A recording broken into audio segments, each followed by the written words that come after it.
যখন আব্দুল্লাহ বিবাহ করে নাই, আমিনাকে এখনো বিবাহ করা হয় নাই, ওই সময়কার বড় বড় ইহুদি ছিল, পাদ্রী ছিল, খ্রিস্টান ছিল, যারা পণ্ডিত্য অর্জন করেছেন, অনেক বিষয় তারা ধ্যান করে, চিন্তা ভাবনা করে, পড়াশোনা করে।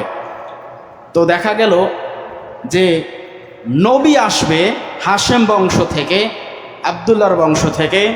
কার কার জন্য আসবে?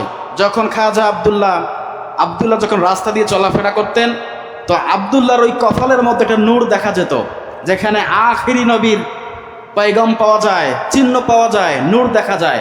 তখন আরববাসীরা, ওই মক্কা নগরীর যুবতীরা, মেয়েরা আব্দুল্লাহকে বিবাহ করার জন্য পাগল হয়ে যায়। তারা অনেকেই বুঝতে পেরেছে আব্দুল্লাহ যেমন তেমন মানুষ না, আব্দুল্লাহর কাছ থেকেই আমাদের শেষ নবী আসবে, দুনিয়াতে আগমন করবে। আব্দুল্লাহকে বিয়ে করার জন্য মক্কার মেয়েরা পাগল হয়ে যায়। আল্লাহর ইচ্ছে অনেক মানুষ আব্দুল্লাহকে বিবাহের প্রস্তাব দিলেও বিবাহ হয় না। ভাগ্যক্রমে আমিনার সঙ্গে তার বিবাহ বন্ধন হয়ে যায়, আলহামদুলিল্লাহ। আমিনা লক্ষ্য করলেন, যখনই আল্লাহ পাক রব্বুল আলামিন আব্দুল্লাহ এবং আমিনার বিবাহ সম্পূর্ণ ঘটালেন, বিবাহর পরদিন থেকে আব্দুল্লাহ রাস্তা দিয়ে চলাফেরা করে, কোনো মেয়ে আর আব্দুল্লাহর দিকে তাকায় না। আব্দুল্লাহ চিন্তা করে, কি ব্যাপার?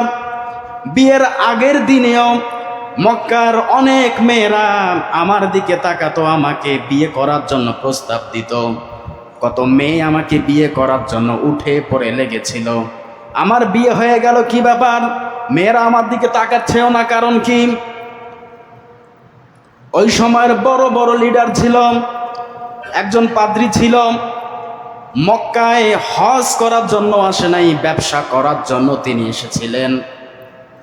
আর এক গোত্র থেকে তিনি জানতেন এই হাশেম, আব্দুল্লাহ, মুত্তালিব, এই বংশ থেকেই মুহাম্মাদুর রাসূলুল্লাহর জন্ম হবে।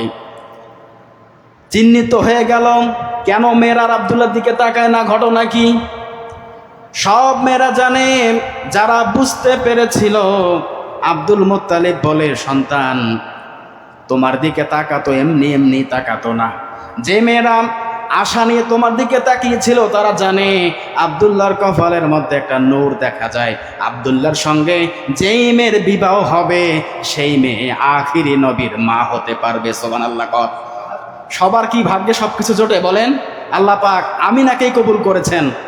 আমিনার গর্ভ থেকেই আমাদের নবী মুহাম্মদ রাসূলুল্লাহ দুনিয়াতে শুভাগমন করলেন। শুধু যখন আমিনা গর্ভবতী হয়, তখন ওই অবস্থা থেকে আমিনার অনেকগুলো আলামত আমিনাকে দেওয়া হয়। আদম থেকে শুরু করে ঈসা নবী পর্যন্ত সমস্ত নবী রাসূল আমিনার সঙ্গে মোলাকাত করার জন্য এসেছিল। আমিনা ঘুমের মধ্যে থাকে, বসে থাকে, দেখে আদম নবী সামনে দাঁড়িয়ে, বলে, মা, কি ব্যাপার? আপনি কে? চিনি না, এত বড় মানুষ। বলে, মা, আপনি কি আমাকে চিনেন না?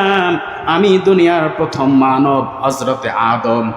ও মা, আপনাকে সংবাদ দিতে আসলাম, স্বাগত জানার জন্য আসলাম। আপনি আখিরি জামানার নবী মুহাম্মাদুর রাসূলুল্লাহর মা হতে চলছেন। বলি আল্লাহু আকবার।